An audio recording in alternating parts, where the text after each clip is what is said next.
Hello everyone, welcome to the third episode of The Second Opinion by the Debate Society of Newman. Today's topic is pharmaceutical companies and the various controversies surrounding them. Today, we have with us 4 podcasters. So if you could just introduce yourselves. I'm Athira and I'm in FIS. I'm Aman from the FIS. I'm Amshu from the FIS. What's up, everybody? It's Nabil from MBBS 1. Not to sound extra, but I hope everyone's doing well. And then we have moderator... Me, Arvin, again. Usual. So, does everyone know what pharmaceutical companies are? Yes, everyone understands. Just for our viewers, pharmaceutical companies are basically companies that manufacture and sell drugs. So today's discussion topic is really a very interesting one and one that pertains a lot to medical students and medical graduates. Because pharmaceutical companies, like it or not, directly or indirectly, play a huge part in our role as doctors. So there are a number of controversies surrounding them. The first one, which we'll touch on today, is a phenomenon known as guinea pigging. So guinea pigging is a phenomenon where participants in clinical trials for research companies where they want to test out drugs to see if they're effective or not, these participants get paid to be in the clinical trials. Because if you think about it, they are putting their lives at risk and the pharmaceutical companies want to incentivize people to come and join the trials. But the issue is these people are sort of serial participants. They don't just stop at one trial because for them it has become a career. So they keep joining repeat trials, different ones. And when they do this, so one person joins a lot of different trials and it's not just one person who does it. A lot of people do it. What happens is that, one, it actually touches on bioethics. Because technically these people, who quite often are poor, are being manipulated into going into these trials because they're poor. So is that correct or not? What are your opinions? I think at a basic level it's definitely wrong because although they think that it's a career based on that, because it's just for the money, obviously it's a blind spot there and they're already doing it wrong. Yeah, so it's definitely wrong. I say it's quite unethical as the people are doing it just for the money and not because it's a priority for them or not because it's their own preference. So pretty much it's like bribing. So I think it's quite unethical. I would also say that it's unethical because as what you said that they are poor people who are getting involved as these guinea pigs. So for them, when you give them anything that looks like easy money, they would not know of the risks that they are going to face, as these poor people, they may come from maybe not so highly educated backgrounds. So when they see anything that gives them the money, then they would go for it. But it's unethical for the people who are manipulating them to do so. Not to sound like the guy who just raises up an opposing concern just because everyone else agrees, and not just for drama entertainment. But while all of you do have a really good point, from the poor people, from their perspective, you would see it as more of a good opportunity to actually earn something. Because at that point, we all know the phrasing, beggars can't be choosers. And in this case, if you were in charge of a company, and remember, most of the time we're dealing with capitalist companies whose main drive is money, not just money, but making profit. So in this case, the easiest way to do this would be to have someone who's willing to do this for as the least amount of money as possible. I understand that it's kind of unethical, but at the same, not kind of, it's definitely unethical, and it's a bad thing for them, especially if they are harmed in the process. But it's something that can be helped, because what other way could they do it without having any other negative repercussions? So the real question here is, what other way would they be able to test those drugs out? I think the question that arises is also if they knew what the side effects are, if they're correctly educated on what they're actually going through, would they still do it? I like where you're placing yourself in, but I'm going to put myself once again in Big Pharma CEO shoes, and I'm going to tell you no, because if I do that, I lose out on potential test subjects. And in a way, I'm not doing this to actively harm anyone. Again, as a CEO of a big pharma company, big pharma as in big pharmaceutical company, I'm making a new drug and I want to test it. I'm not going to make a drug that actively harms anyone. I want to reduce that risk. But to test it out, it makes more sense to have these people come and try it out. And I know, again, that there is some risk. You can't get rid of risk. But in terms of these people, they're about as good as you can get. So telling them about all these risks and all that, it's more scaring them away. I can assure that the risk will be kept to as minimum as possible, but I can't guarantee their safety. That's about as good as it gets for them. So again, and if you place yourself in the homeless person's shoes or the poor person's shoes, if they have shoes, what choice do they have? Again, it's money, and it's only for a slight intangible risk with no cost. So you're actually saying that it's okay to risk a few people's lives to save more people's lives? Yeah, I mean, now you're just playing onto that the whole train paradox, You can save one person, you can save 5 people, but in this case, it's always for the greater good. So you can argue that, the main motive here is profit. Therefore, you are evil because you are disregarding all ethical issues. But really, what you're trying to do is you're trying to perfect something so that when others use it, it's safe for them with minimum risk. And in the end, the only people who are harmed are the ones who gave the consent to try it out. And you can actually argue that more than unethical, these people were kind of heroes in their own way. I mean, they are sacrificing this a little bit for so much more. It's a very interesting point of view. I like how you phrase that like in the CEO's shoes, and to sort of continue on from there. It's worth mentioning that a lot of times the reason a big pharma do this, like they pay these people to come and be their clinical trial participants, is so that they have participants. If not, a lot of people won't come. And if no one comes, they can't test their drug, which means a lot of people with a particular disease can't be treated. So it raises the interesting question, like Atira, you mentioned just now about informed consent. That's what you call it. Like you educate a person about all the risks, and then you ask them, are you okay or not? The interesting thing is a lot of big pharma do get informed consent, in the sense that they get the participants to sign a piece of paper saying, I consent, I know that there are these risks. But whether or not the participants actually understand is a different issue. Yeah, I mean, who reads the the license agreement? Yeah, exactly. The fine print. The fine print. You just scroll all the way down and press, I've read this. This is totally fine. Exactly. So that's very true. And a lot of times you have to realize that it's not common for really bad things to happen.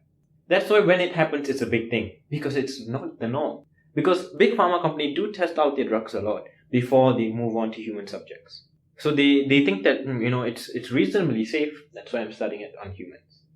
So there are a lot of checks and balances in place. But again, is the human sacrifice worth it? But don't you feel like it's using the people, like using them that they're not educated, putting them in this situation that they can't really say no to because they're getting the money? The money. I mean, like it or not, it's correct. It is correct, yeah. So I feel like it's mostly using them rather than giving them an option, because they don't have the education. They don't know what they're signing up for. Okay, can I raise a counter question to you? Yeah. What other option do they have besides the obvious prospect of using animals? What's the alternative to testing out your drugs? Like Atira said, they should give informed consent. Yeah. But you yourself said that sometimes informed consent doesn't always work out, because even though these people, they know that there are these risks, they know that it might be bad for them, they are pulled by the money. You mentioned that. So how do you reconcile that? What's your alternative? Well, there is technically no alternative, but the pharmaceutical companies can at least do this much to show themselves as responsible and do their part in the thing. It's true. And I will mention here that there are regulations and rules in a lot of countries against allowing participants to participate without consent, etc. But there are companies that break the rules. Yeah. That's why this kind of debate is here. That's why we're talking about it. Yeah. So before we move on to the next interesting focus, any last mentions or any last questions? Only just that. So you're listening to this right now, and you're trying to decide, are pharmaceutical companies good and bad? And you'll probably get a better idea as we progress along. But one thing to just keep in mind is that where have you gotten your opinion of these companies? When you're doing research, you also have to look at, when you're watching a movie, you're basically doing research on a particular aspect of the movie. So all our stereotypes are from the media, in other words, is my main point. So the whole stigma around them, I'm not denying that there's no foul play here. But right now, as you're listening to this, I just want you to think about if you were one of those test subjects, right? Or if you were a regular person who was offered this chance to try out a drug that could cure cancer, but it carried a certain percentage chance of risk, would you do it? There would be money involved, but then how much would you be willing to go to become either the savior of the human race, I would say, pushing it a bit, to become the savior, or to end up dying an extremely horrible death, or even worse, disfigured for life? That's just an interesting question you can think about. Back to you, Arvind. These are like really interesting ideas to just bounce around our heads. So moving on, the next focus of our discussion is going to be around drug reps. So drug representatives. Basically, drug representatives, for our listeners again, what they do is they are the people who actually directly approach doctors and who sort of try and encourage them to prescribe certain drugs. For listeners who can't see Arvind right now, encourage was in quotation marks. So just raise your hands and do the whole, bending your fingers. So, yes, as Nabil mentioned, that. And the interesting thing is how they do this sort of promotion. Now, the more, I guess, standard or innocent varieties would include just approaching the doctor and maybe handing out a few leaflets, maybe telling them that this drug is more effective or maybe has less side effects than other drugs. The issue, however, comes when drug reps and their salaries are often tied to drug sales. So what this causes is drug reps to sort of resort to very interesting techniques to try and push doctors to either sell or prescribe certain kinds of medication. One way that this happens is through a sort of subtle bribery, basically, where drug reps might give these doctors gifts. It's never money. They never directly give the doctors money. That's too vulgar, too obvious. Always it's something small. It's like maybe a smartwatch to the doctor as a gift. It could be a couple of vacation tickets to the doctor, some cruise tickets. Maybe the drug rep might treat the entire clinic to lunch. So it's just little things. And the issue with doctors is that we are very much confident in our own impartiality. Doctors never think that they are biased. They always think that they are working for the greater good. So this raises an issue. You are being bribed, like it or not, but you don't realize it. What kind of issues does that raise? I think, again, to begin with, it's like the lack of education or like misinformation. In the sense, like, at least personally, I think I've come across most drug reps not being in scientific backgrounds. In the sense, they're usually either marketers or advertising agency people. So they usually just have the idea of promoting and, again, maximizing profits for their own company or business. I feel like drug reps are more like businessmen. Like Atira said, they work on marketing more, but the doctors should be the ones who look into the matter more and see whether what they're doing is right and the drugs that they're prescribing to their patients, whether that actually is needed or not. So, yeah. I kind of disagree with the point where you said the doctors do not know that they are being bribed, because I think it is easy for them to detect that they are kind of being bribed when these drug reps actually you said encourage them to sell more of their medications. And again, it is the drug reps' jobs to do this, so they are not in fault. Like what Aman said, it is their jobs to market their drugs, as they do not come from a scientific background and so forth. But again, it is up to the doctors to choose whether or not they are going to sell the medications or prescribe the medications to their patients.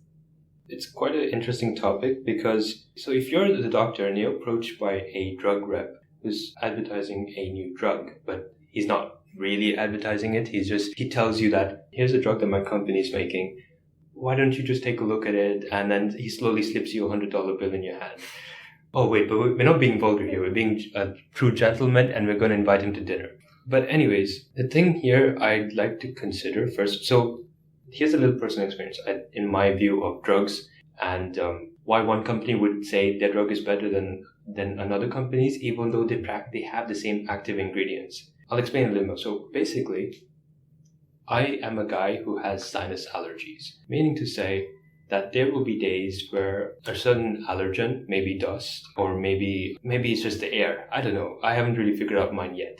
But there will be days where I wake up and my nose will feel incredibly itchy and gross, and it's just a runny nose. It's blocked. I don't know how that makes sense, but it's both runny and blocked, and I'll just be sneezing the entire day.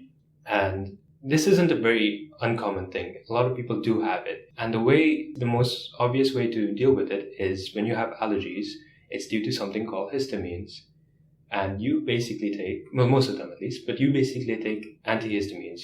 That's the general way it works. And yeah, so I take antihistamines, and being someone who has dealt with this kind of allergy for practically my entire life, I've been through almost 7 types of drugs. And these are antihistamines, so they're more or less the same active ingredient, but every time I'd switch from something called Abastal to Telfast to Claritine, and these may not make sense to you if you aren't familiar with this, but there's just a ton of them. Now, what this means is that when you're someone who has an illness and you go to the doctor, you basically become an expert in this. That's how the world works. If you have a heart attack and you survive it, you will become an expert in heart attacks, and just like a doctor, but just on heart attacks. In my case, I got to know lots of different drug types and all that. Now, coming to the concept of a drug rep advertising a drug, the way it ties in with this is, so I'm currently taking something called Telfast when I was previously on Abastal. Now, the difference in these two is not in the active ingredients. That's no surprise. It's to treat the same thing, my allergies. The difference is the look of the box, the shape of the box. You see these colors? There's purple. Oh my god, it looks great. Telfast is such a sexy name. Abastal is also kind of okayish, and so on and so forth. And I'm not a doctor, so they wouldn't really try to prescribe it. But the pharmacist or the doctor I'd be talking to, he'd prescribe it to me.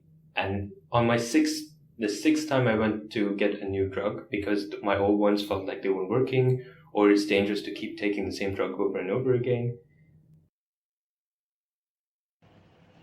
I'm sorry to stop you there, Abil, but that concludes part 1 of episode 3. For the listeners, find out the rest of Nabil's story in part 2.